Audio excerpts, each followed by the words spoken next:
Do you ever find yourself saying yes to things when your entire body is saying no? Or do you find yourself exhausted and burnt out from constantly overgiving? Welcome to the club of people pleasing. And I know this to be true because I've lived it, I've done it, and in some ways, I'm still doing it. So this video is from wisdom, from experience, and from my own life story of overgiving, people pleasing, and in truth, abandoning myself. It's a painful, painful cycle of overextending, overgiving, in the essence of love, but really it's abandoning ourself, our needs, and our desires, and costing ourself to be loved, to be accepted, to be enough for another person. And so this video is on how to end that cycle. And it all begins with the story of how I people pleased for years, doing things, obligations, commitments in order to be enough, whether that was extracurricular activities, at work, in friendship, constantly saying yes to others and saying no to myself. It was a habit. It's not an identity. It's a habit that you learn from seeing your mom do it, from seeing your family do it, from seeing people overextend from like this place of, oh, I love them, so I'm going to do it. And not even checking in with yourself on, can you? Do you have the bandwidth? Do you have the capacity to do it? Are you even saying, when someone asks you to do something, do you even take a moment to check in with yourself? Or do you immediately say yes?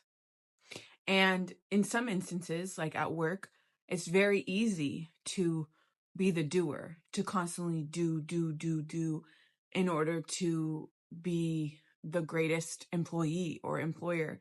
But at what cost? Do you end up burning out? Do you end up having episodes of like hysteria and panic attacks because you're constantly overgiving at the detriment of yourself and feeling depleted, which then leads to either quitting the job or going to a new job? Those are cycles. Those are patterns that I have had to break myself.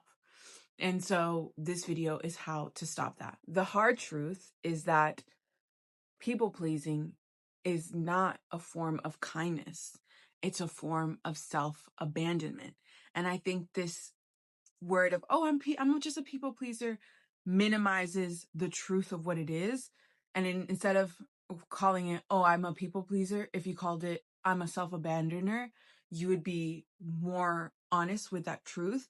And this is not even from a place of shame or guilting yourself into that reality, but it is true. You are abandoning your needs to please another person. And so that is a hard truth. And so this video is on how I do, and continue to stop people pleasing and start honoring and continuing to honor myself. How do you change that? The first is to get clear with when you are saying yes to another person, it should not be a no to you. So if someone asks you to do something, are you saying yes to the person at the cost and at the detriment of yourself? Do you have the bandwidth and capacity to do so? When I like to think of it as like, let's say you had a child and someone asks your child, oh, can they come on Saturday? You are naturally would be like, oh, okay, do they have the capacity, the time, the energy to do that if they're already doing these things? I think when it comes to another person, we're more mindful of that than we can be with ourselves.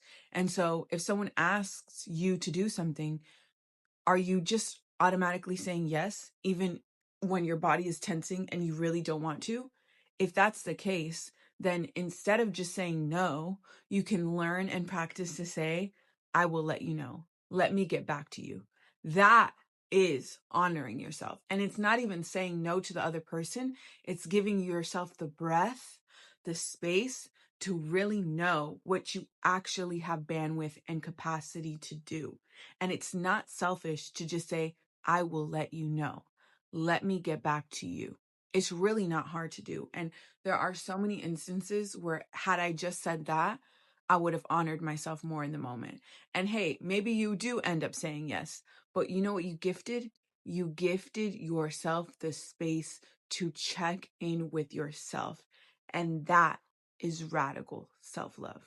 Pausing before automatically saying yes to something is self-love in motion. There's this belief that if I say no, I'm selfish, but really it's self-love to just give yourself the space to check in with yourself. That is not selfish. And another thing is that a real friend will understand. And if they don't, if they backlash, if they get angry, then that is a sign. That is an indicator of, ooh, do I really want a friend that's not understanding, that's not accepting, that makes me feel guilty for honoring myself? Do you really want a friend like that? Because I'm sure you wouldn't do that. The second thing is to redefine what nice means to you. Does nice mean saying yes to things that you do not want to say yes to? For example, you're invited to a baby shower and you do not have the bandwidth, the time, the capacity to go. Are you going to people please and go to the baby shower? Or are you going to say no? Now, the real question is, you might feel like obligation of like, oh, but I don't really want to go, or oh, I don't have the time. Like, if you're feeling that, then that is your body saying, I do not want to go. I don't have capacity to go, right? And you might be saying, oh my gosh, but this is my friend of however long, and I have to go to this baby shower. But would you want someone to go to your baby shower if they didn't want to go? If they really did not want to go to your baby shower, would you want them to go to yours? So that is like what I try to tell myself in the instances that I want to say no is, would I want someone there if they weren't going to be fully there, or they were going to be pressed and overwhelmed and low key start to resent me for going to things because of obligation and not out of desire? And don't get me wrong, there are things that like you're going to have to do as a friend that you don't want to do, that's the part of having a village and community. But if it's like causing you extreme distress, then it's not worth it. The self-abandonment is not worth it. And it's a balance, like you have to say yes to things to maybe you don't want to. But if it's a visceral thing that's causing you extreme distress, then that is your body saying no. And maybe, okay, a baby shower is one thing, right? But even if it's a dinner that you just don't have capacity to do, but you feel guilty, can you, instead of just saying yes, schedule it for a time where you will have capacity?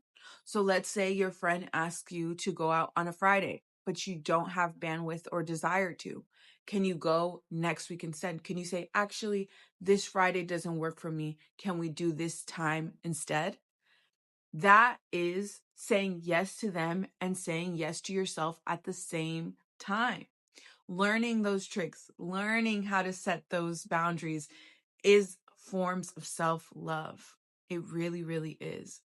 And when I asked my best friend what his take on this is, he was like, girl, I'm quick to say no. I'm going to honor myself, especially when it comes to new friendships or someone I'm newly dating, because that will give me the biggest indicator of who they really are. When you inconvenience someone, when you say no to someone, at how they respond to you is really a direct link of where they are emotionally and low-key how they feel about you. A real person that loves you will understand you, will accommodate, and will be flexible. Those are the type of people that we want in our lives, especially when we are forming new bonds, new friendships, new relationships. And so let's say you are wanting to go on a date with someone and they say, hey, does this time work for you? And you know that you could do that time, but you would be rushing from work or you'd be rushing from the gym. Even saying, let's do an hour later, that is a form of self-love, because you're not rushing to do something with a new person that you don't even know. Doing those things or even rescheduling is a form of self-love. It's saying yes to the person and you at the same time. You don't always have to say no. You can say, I'll let you know. How about this time? And thank you so much for understanding. Does this also work for you? Those are ways that you can love someone else and you at the same time. When I think of people pleasing, I think of the desire to be kind to others, but we also deserve to be in that circle of kindness. You know, you're being really, really considerate to the other person. Why can't we also be really, really considerate to ourselves?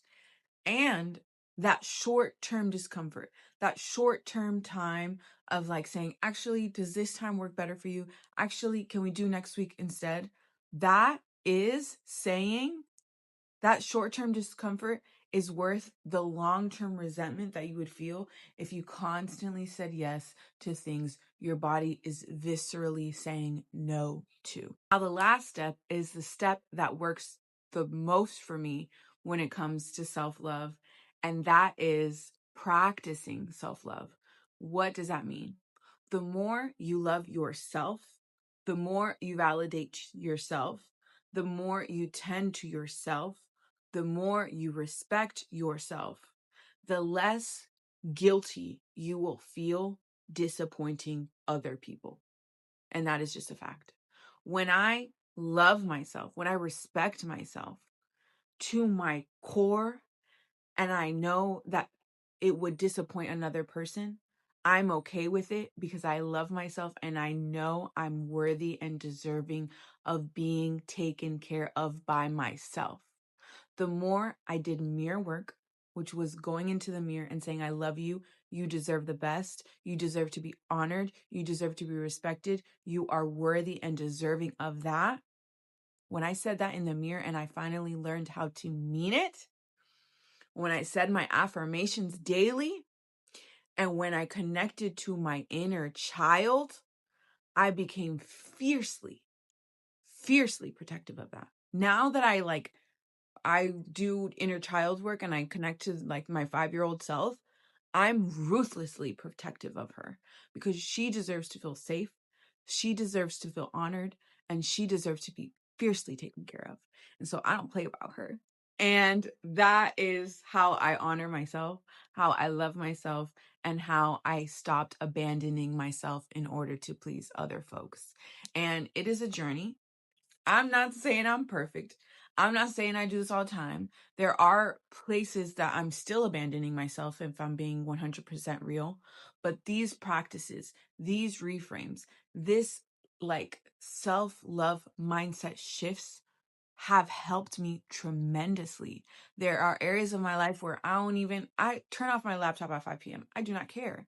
So there are areas of my life where I'm good at it. And there's areas of my life where I'm like, ooh, this still needs work. Ooh, I still care what they think. Ooh, I'm still feeling guilty about this. And that's okay. That's the point. It's not like you heal and you're just this 100% person all the time. It's a journey. There's areas, there's levels. And so I am here with you walking the journey. I'm not from this like self-evolved, I'm better than thou place. I'm from a place of, girl, I have been there in the trenches, burnt out, crying because I am neglecting myself.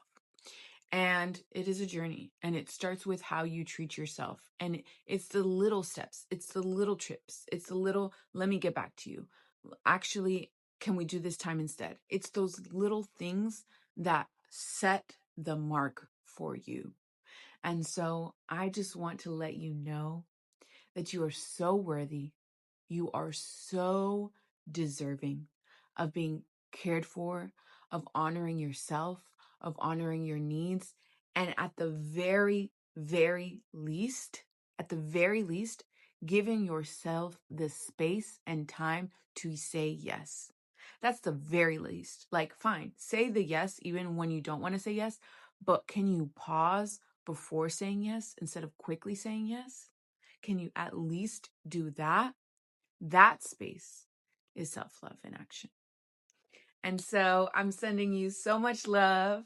We are reforming. We are evolved. We are former people pleasers, because that's also an identity that people hold. Oh, but I'm a people pleaser. No, there's power in your words. I am a former. I am a retired people pleaser. That is behind me, and I'm evolving out of that because my needs deserve to be met. I am worthy and deserving, and I love and approve of myself and that inner child within me. So if you liked this video, please like, comment, share, and subscribe. And I'll be back with more videos on how to love yourself more deeply so that you can experience more joy. Bye.